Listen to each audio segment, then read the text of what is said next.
Now, it's not a bad idea to have one. What the SCAC code is, it was originally invented to bring trucking into the, I guess you could say, the digital era, right? To use it as a company identifier.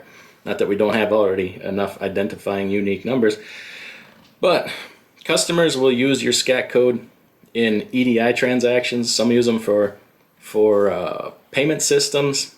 If you have a you.They agreement with the railroad, so if you're going in and doing containers into these rail yards, if you're doing whatever kind of drayage work cross-border, you're going to need a SCAC code to get your PARS and PAPS stickers for crossing the border.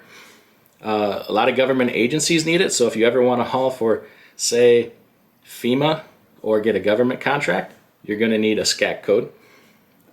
The petroleum companies and auto companies use this when they ship their products. So there's all kinds of good uses for it.